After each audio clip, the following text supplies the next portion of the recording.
Hello, नमस्कार, सत श्री अकाल, आदाब। मैं निधिर झा आप सभी का तहे दिल से अभिनंदन करता हूं, करता था और करता रहूंगा। दोस्तों आज के सेशन में हम लोग क्वाड्रेटिक इक्वेशन को सीखेंगे।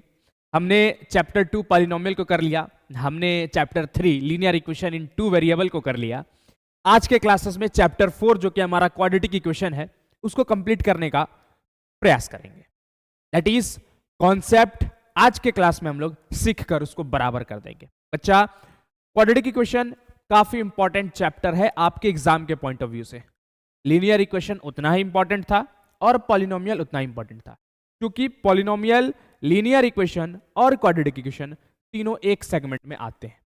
तो अब मेरा कहना यहां पर यह है कि जब भी बच्चे अगर चैप्टर्स को शुरू करते हैं और अगर चैप्टर 4 जो कि क्वाड्रेटिक इक्वेशन पे डायरेक्ट आते हैं तो वो ना आए, सबसे पहले वो पॉलिनोमियल को जरूर देख ले। पॉलिनोमियल को अगर आप समझ लेते हैं तो आपके लिए आसान हो जाएगा क्वाड्रेटिक इक्वेशन को समझना। तो चलिए बच्चा, बिना किसी देरी के साथ आज के सेशन को हम लोग शुरू करते हैं। और हमारा आज का सेशन शानदार, जानदार और मस्त रहने वाला है।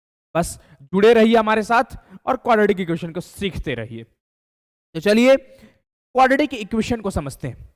जैसा कि हमने पिछले क्लास में मतलब पॉलिनोमियल में पढ़ा था, क्या पढ़ा था सर? कि क्वाड्रेटिक पॉलिनोमियल क्या होता है। क्या होता है रे बबुआ? क्या क्वाड्रेटिक पॉलिनोमियल क्या होवत है सर? क्वाड्रेटिक पॉलिनोमियल क्या होवत है? क्वाड्रेटिक पॉलिनोमियल क्या होता है सर? पॉलिनोमियल क्या सर? जिसके पास वेरिएबल एक हो और एक वेरिएबल के हाईएस्ट पावर कितने होने चाहिए? 2 होने चाहिए सर। अगल छल ना, 2 वेरिएबल है और वेरिएबल का पावर 2 होगा ना सर, तो वो कौन सा पॉलिनोमियल कहलाएगा? क्वाड्रेटिक पॉलिनोमियल कहलाएगा। ठीक है, अब अगर मैं बात करूं तो क्वाड्रेटिक पॉलिनोमियल, क्या ये सर क्वाड्रेटिक पॉलिनोमियल है क्या? जी सर, ये क्वाड्रेटिक पॉलिनोमियल है। क्यों सर? क्योंकि इसके जो वेरिएबल हैं वो एक ही है। यहां पर भी x है सर, यहां पर भी x है। और अगर एक वेरिएबल हो और उस वेरिएबल का पावर क्या हो जाए सर? 2 हो जाए, मतलब 2 2 2। ठीक है, तो वो कैसा पॉलिनोमियल होगा? क्वाड्रेटिक पॉलिनोमियल होगा।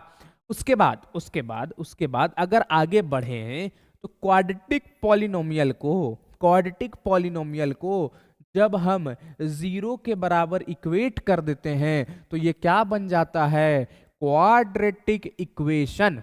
तो अगर तुमसे कोई पूछे क्वाड्रेटिक इक्वेशन क्या होता है तो तुम्हारा सीधा कहना होगा कि सर अगर पॉलिनोमियल को इक्वेशन 0 के बराबर इक्वेट कर दिया जाए, सर अगर क्वाड्रेटिक पॉलिनोमियल को 0 के बराबर इक्वेट कर दिया जाए तो वो क्या कहलाएगा? Quadratic equation. क्वाड्रेटिक पॉलिनोमियल कब तक है? जब तक उसको 0 के बराबर इक्वेट नहीं किया गया है। जैसे ही 0 के बराबर इक्वेट कर दे सरवा तो का बन जाई? वो क्वाड्रेटिक इक्वेशन बन जाई। समझ ला? ठीक बा, अब आगे बढ़ल जाई। चल देखा, क्वाड्रेटिक पॉलिनोमियल के बाद अगर हम बात करें ना बच्चा, किसकी बात करें? क्वाड्रेटिक पॉलिनोमियल के बाद क्वाड्रेटिक इक्वेशन की बात कर ली हम लोग।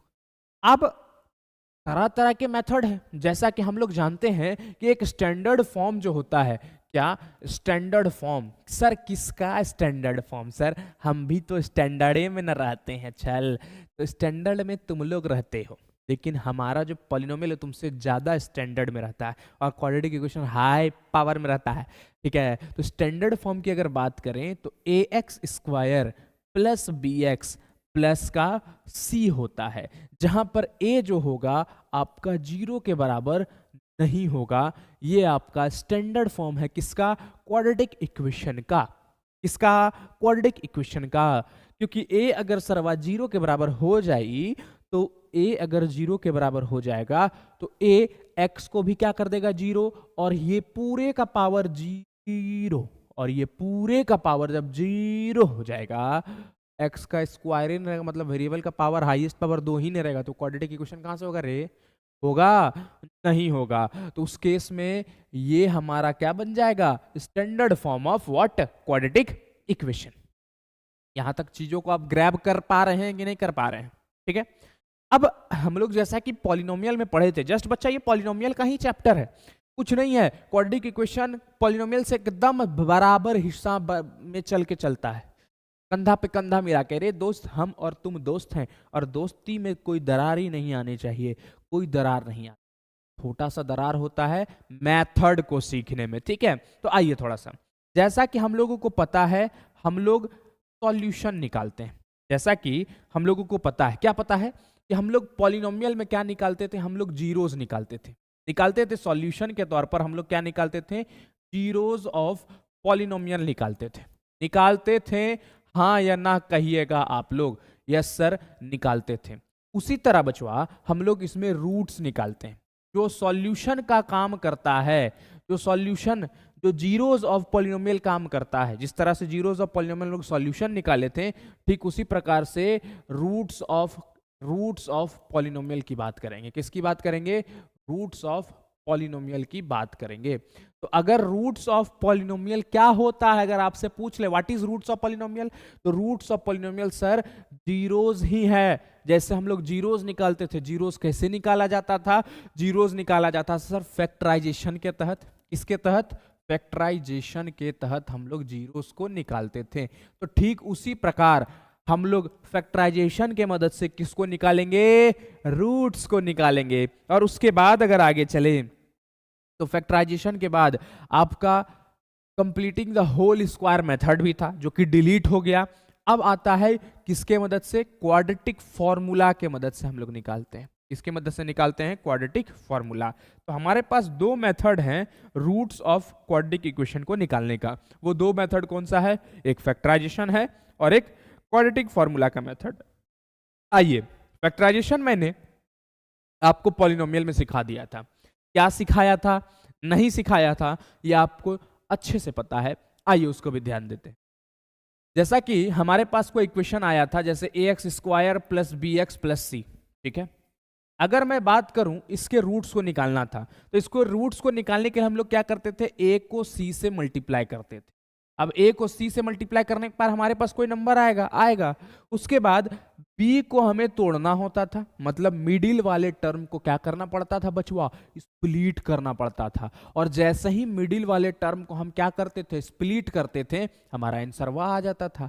तो मिडिल टर्म स्प्लिटिंग कहलाता है। ये क्या कहलाता है, मिडिल टर्म स्प्लिटिंग कहलाता है। तो b को ऐसे तोड़ना था कि प्लस या तो माइनस करने पर क्या आ जाए, प्लस का b आ जाए। लेकिन अगर वही दो नंबर को हम मल्टीप्लाई करते हैं, तो मल्टीप्लाई करने के बाद क्या आ जाना चाहिए, ac आ जाना चाहिए था। इसी को हम लोग क्या करते थे, फैक्टराइजेशन, ठीक है।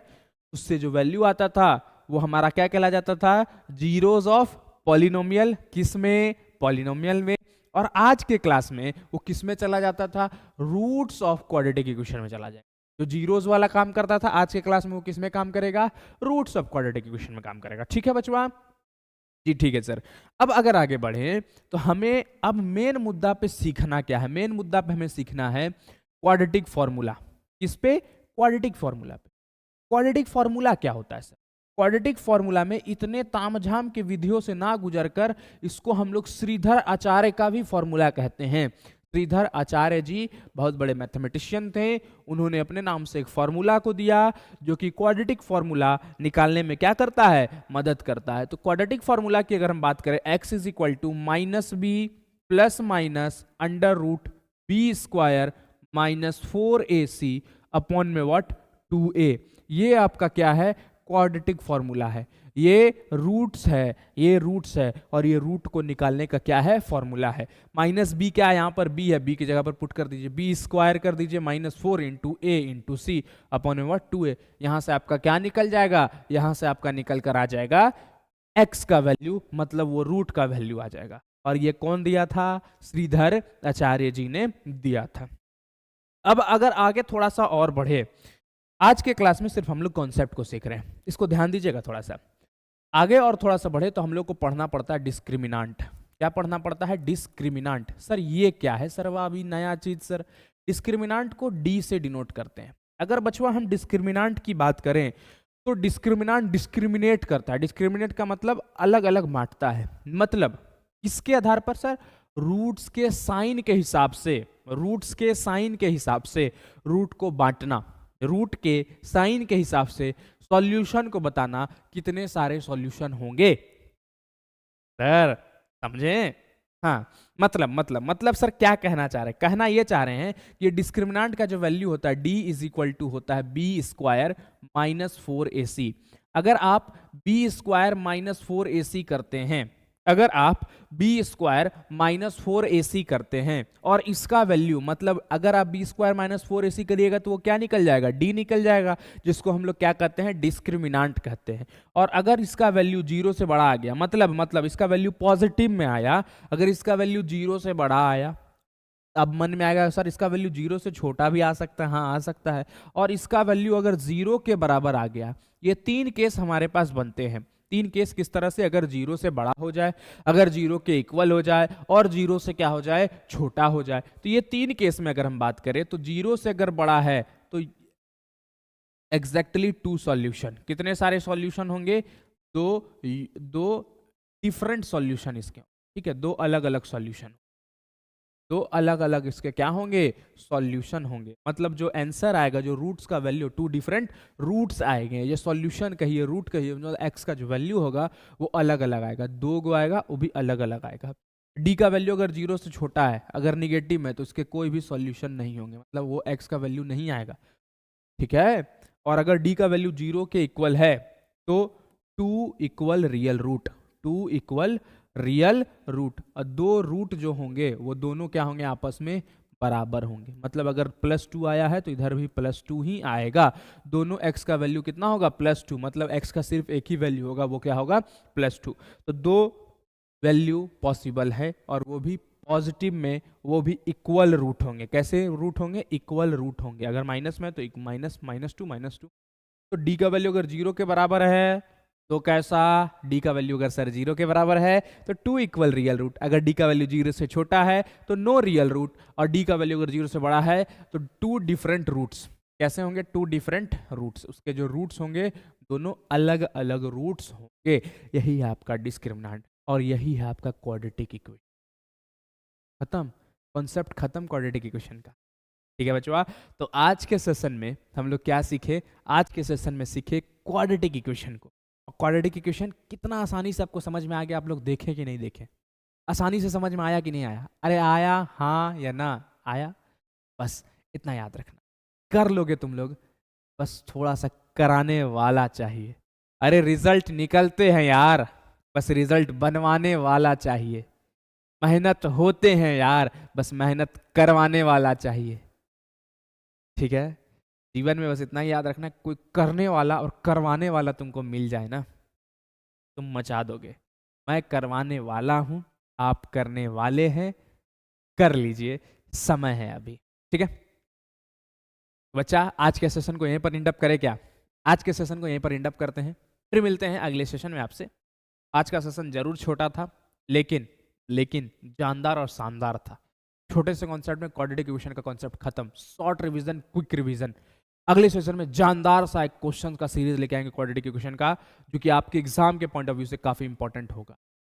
ठीक है अच्छा, याद रखना 300 सब्सक्राइबर हो चुके हैं। तो जो भी बच्चे अभी मेरे चैनल्स को देख रहे हैं, थोड़ा सा ध्यान दीजिएगा। अभी मेरे चैनल पे 300 सब्सक्राइबर हुए हैं। मैं ये आश्वासन देता हूं और ये मैं बोलता हूं कि अगर मेरे चैनल पर मार्च तक 1000 सब्सक्राइबर हो जाते हैं, क्लास 9 से जो बच्चे 10th में जा रहे हैं को मैं फ्री में पढ़ाऊंगा। ठीक है, चलिए आज के सेशन को यहीं पर एंड अप करें। तब तक के लिए धन्यवाद। जय हिंद।